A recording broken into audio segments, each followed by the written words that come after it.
నమస్తే welcome to okay TV ప్రధానంగా ఈరోజు ఖచ్చితంగా మాట్లాడుకోవాల్సిన అంశం ఈరోజు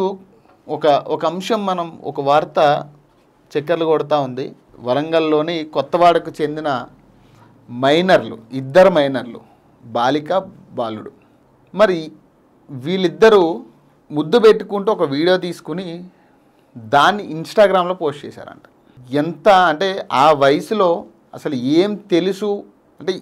ఎట్లా డెవలప్ అవుతున్నారంటే ఈ స్మార్ట్ ఫోన్స్ వచ్చిన తర్వాత ఇంత ఘోరంగా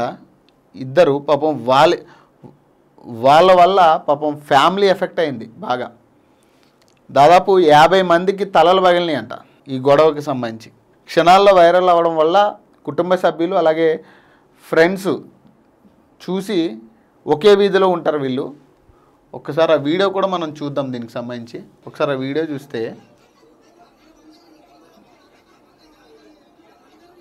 కుటుంబ సభ్యులు అక్కడ ఫ్రెండ్స్ అక్కడ చుట్టుపక్కల వాళ్ళ మధ్య ఈ రెండు కుటుంబాల గొడవ దాదాపు 50 మందికి తలలు పగిలినాయి అంట అక్కడ చూడొచ్చు ఆ సిచ్యువేషను అంటే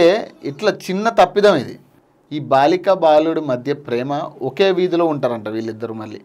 ఈ మధ్య ఒక ప్రదేశంలో కలిసి ముద్దు పెట్టుకుంటూ అంతటితో ఆగక దాన్ని ఇన్స్టాగ్రామ్లో అప్లోడ్ చేసిరంట మరి ఎవరు అప్లోడ్ చేసిరో మరి అబ్బాయి అప్లోడ్ చేసిరా లేదా అమ్మాయి అప్లోడ్ చేసిందో తెలియదు కానీ అప్లోడ్ చేసేసరికి ఆ వీడియో వైరల్ అవ్వడం వల్ల దాదాపు 50 మంది వరకు ఘర్షణతో గాయపడినట్లు సమాచారం పోలీసుల్ని కొంతమందిని అదుపులోకి తీసుకుని వాళ్ళు విచారణ జరుపుతూ ఉన్నారు ఏదేమైనా అంటే ఈ వీడియో చేయడానికి ప్రధాన కారణం ఏంటంటే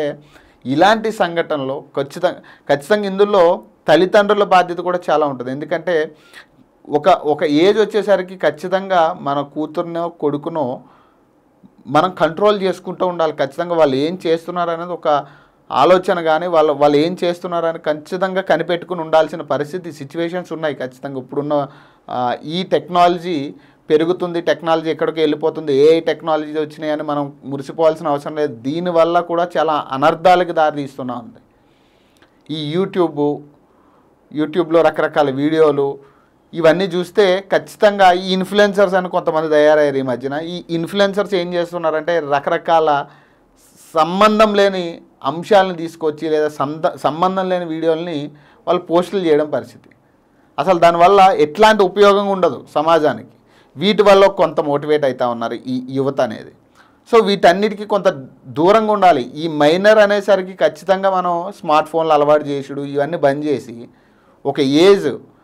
ఏజ్ వచ్చిన తర్వాత వాళ్ళకి స్మార్ట్ ఫోన్స్ అలవాటు చేయాలి ఇప్పుడు ఏంటంటే 10th క్లాస్ పిల్లోడు కాదు 7th క్లాస్ పిల్లోడికి కూడా స్మార్ట్ ఫోన్ ఉంటుంది పరిస్థితి వాడు ఎట్లా ఫేస్బుక్ అకౌంట్స్ ఉంటున్నాయి ఇన్స్టాగ్రామ్ అకౌంట్స్ ఈ స్కూల్స్ కూడా ఎట్లా తయారైనాయంటే నేను మొన్న విన్నా అనమాట ఈ స్కూల్స్ కూడా ఈ ఫేస్బుక్ ఇన్స్టాగ్రామ్ అకౌంట్స్ క్రియేట్ చేసుకోమన్నాయి కొన్ని స్కూల్స్ ఉన్నాయి టెక్నాలజీ అని చెప్పుకునే కొన్ని స్కూల్స్ అవి అలవాటు చేస్తున్నాయి పిల్లలకి సో దీనివల్ల మిస్యూజ్ అయ్యే ఛాన్స్ చాలా ఎక్కువ ఉంది ఆ ఏజ్లో పర్టికులర్ ఏజ్లో సో ఖచ్చితంగా మనం తల్లిదండ్రులను చాలా బాధ్యత వహించాల్సిన అవసరం ఉంది ఇట్లాంటి పరిస్థితులు ఎవరికి రావద్దు ఇది చిన్న విషయం కూడా కాదు చాలా పెద్ద విషయం ఇది ఏంది వాళ్ళు చేసిన పని ఏంది వాళ్ళ ఏజ్లో ఏంది ఏం పని చేసిరు వాళ్ళు ఖచ్చితంగా తల్లిదండ్రులకి ఇది ఒక సమాచారం ఎందుకంటే మన పిల్లలు ఏం చేస్తున్నారని ఖచ్చితంగా కనిపెట్టుకుని ఉండాల్సిందే అందులో స్మార్ట్ ఫోన్లు అలవాటు అయిన వాళ్ళు ఎవరైనా ఉంటే ఖచ్చితంగా జాగ్రత్త పడాల్సిన అవసరం ఎంతైనా ఉంది సో ఇక్కడైనా మన పిల్లల్ని ఈ వీడియో చూశాకైనా ఖచ్చితంగా మన పిల్లల్ని కొంత గొప్ప మన ఆలోచింపజేసే విధంగా మనం మాట్లాడాల్సి ఉంటుంది ఖచ్చితంగా మన పిల్లల మధ్యలో ఒక ఏంటంటే అనుభవమును పెట్టినట్టే ఒక స్మార్ట్ ఫోన్ పెట్టామంటే సో అది ఏదైనా కావచ్చు అది మంచికి ఉపయోగపడుతుంది చెడుకి ఉపయోగపడుతుంది కానీ ఎక్కువ శాతం ఏంటంటే ఇట్లా చెడు వ్యసనాలకి చెడు విషయాలకి ఉపయోగపడుతూ ఉంది సో ఖచ్చితంగా ప్రతి ఒక్కరు తల్లిదండ్రులు జాగ్రత్తగా ఉండాలనేది మా ఈ సూచన సో మరిన్ని అప్డేట్స్ కోసం చూస్తున్నానండి ఓకే టీవీ